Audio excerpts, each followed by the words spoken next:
It's kind of difficult to find words to say after all of this, but I'm gonna look at this issue a little bit differently.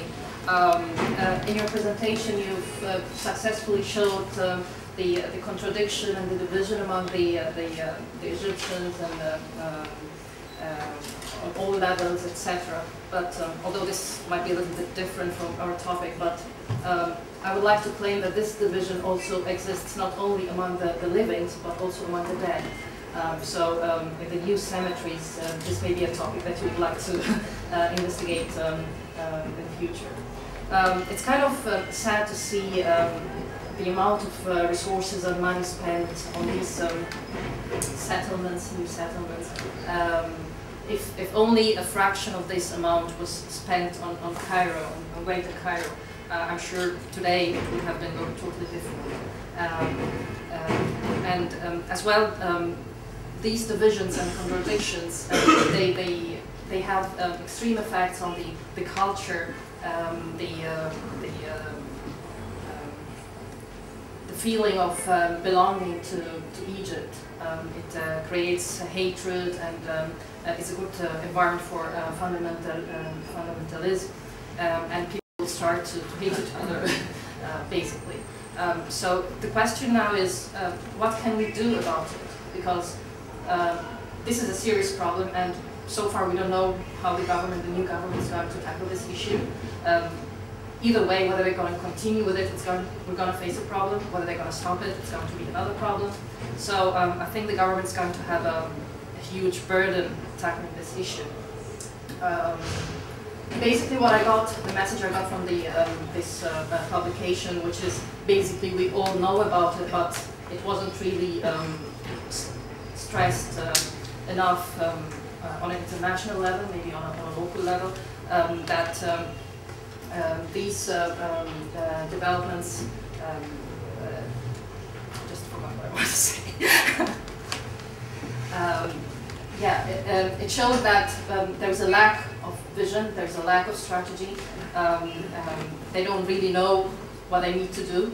So my question is, what are the priorities? We need to settle down and stop building, because now, as you quite rightly mentioned, that people want to build more and more, but what are the priorities?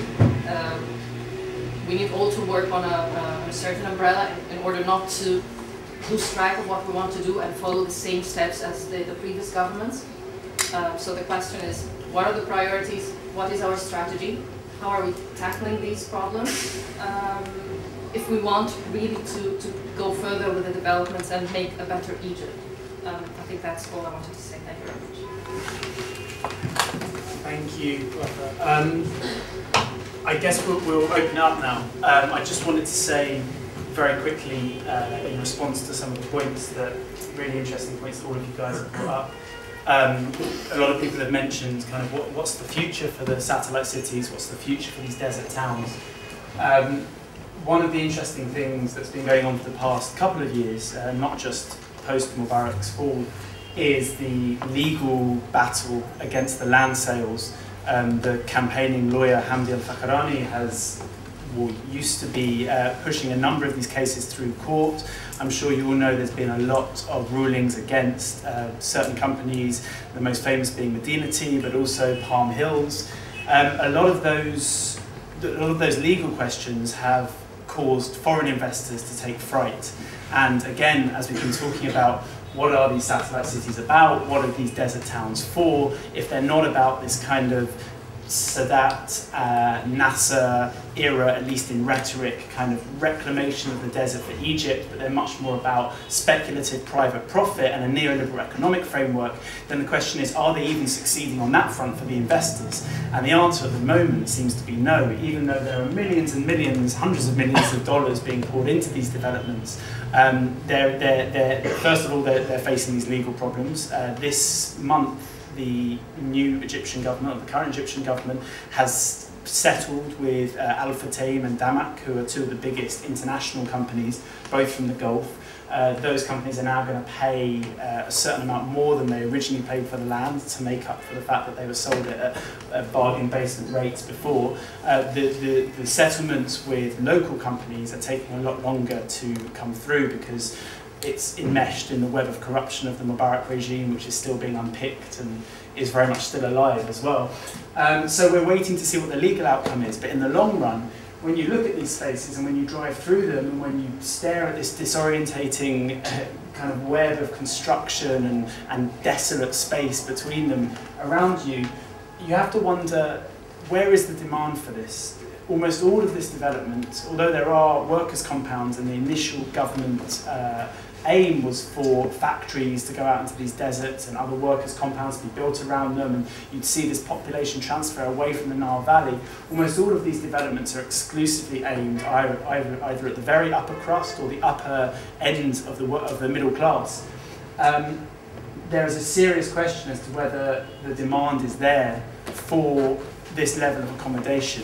The reason why you see so many empty apartment blocks often is because people have bought up the land speculatively. Under Egyptian law, they're supposed to develop that land within 3 years. But to get around the regulations, what they've done is they've built the shell of an apartment building or a villa or a residential block, but they don't have to put in windows, they don't have to put in the interior. And as a result, you have these kind of ghost towns, and you just have to move through any. There's 8 desert towns around Cairo. We've mainly concentrated on the 2 biggest, New Cairo and 6th of October. But you go to any of them and you see this pattern. So just as another mark of that demand thing, at the moment there are 2. And I was mentioning this to Helen earlier. There are 2 major shopping malls which are targeted at the highest end of consumption. And that is the Dandy Mall in the west and City Stars in the east. And to anyone who's wandered around these malls, you can say they safely cater for the demand for upper class imported goods and high-end goods in the city. It's not like there are queues snaking around City Stars through Medina Mosque. And yet in these new desert towns, there are currently 8 mega malls on the size of City Stars being planned. And you have to ask, for those who are investing in this, where is that demand going to come from? Unless the revolution succeeds and there is a wonderful blossoming of the standard of living where we're all, including everyone in this room, sort of semi-millionaires, then it's hard to see who is going to be shopping in these malls. So among all the incredibly interesting questions of ownership of space, about what this kind of reconfiguration of urban space means for cultural values and social values, I also think there's a question of what is the future for these satellite cities, and that raises the question of, well, what is the future of Egypt as an urban, of Cairo as an urban space? Because clearly there is a demographic problem, there is a lot of pressure on the centre, something has to be done. So hopefully someone here has the answer, or at least a few observations. So I don't know how we're going to do it with the mic, but we're not gonna. We're not gonna. There we go. That's easily sorted. Oh. So you just have to do that. If you've got a question or a comment or an observation, or you want to throw stuff, whatever you feel like doing, go for it, and then maybe we can take a few and then come back to the panel and work it like that. Anybody got any thoughts? Don't rush at once. That's the main thing. Just pause. Go for it. I was wondering if the problems of these new satellite cities with all the millions that have been put into them, is there any hope for these cities, or should we just raise them to the ground? Is there a hope for better, like for example, if we enhance public transportation, like perhaps a metro or plan bus lines and stuff like that, and the remaining land that has not been sold off to private investors maybe be dedicated to other more sensible projects? Would that save these cities, or are they just hopeless? Okay, should we take a few and come back to it? Okay, brilliant, thank you. Slightly more prosaic, just when you're talking about the degradation of the current villas, especially sort of downtowns and what's been the legal framework that's been contributing to that? Because one reason I heard was that rent controls have been in place, and the maximum rent is 25 Egyptian pounds a month or something like that, which obviously is no incentive to invest in the property, and so it's much more profitable for the owners just to let it all fall down and then knock it down and stick a block of flats there. Is that true?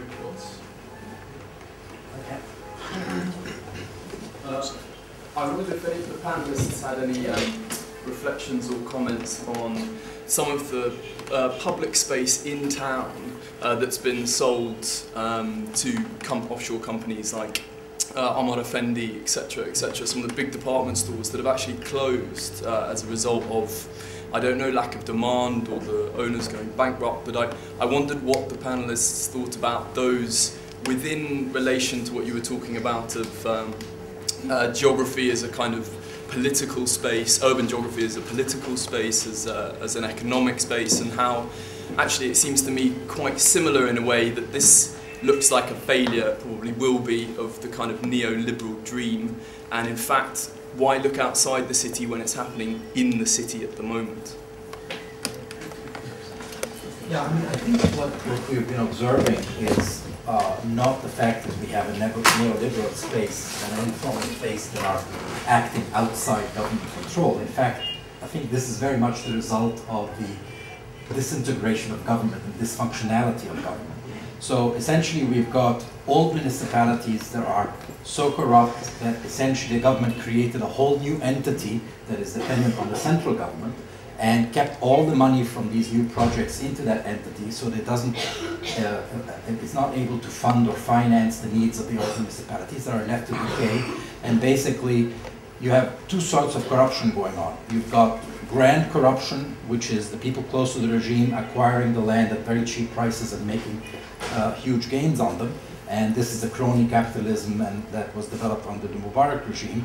And then you have petty corruption, which is creating this dysfunctionality of the old municipalities that are simply not functioning as regulated spaces anymore. They're essentially left for corrupt officials to take as many rents as they can. So this divide is not just based on a social divide, but it's also a bureaucratic divide. And you get these new corporate entities within government that are based, like the development authority that's developing these cities, that are very much in line with the crony capitalists that are working. So I think one has to think about it also in terms of the regulatory system and what has broken down there before you can think of solutions in terms of how to move forward. Brilliant, thank you. Should we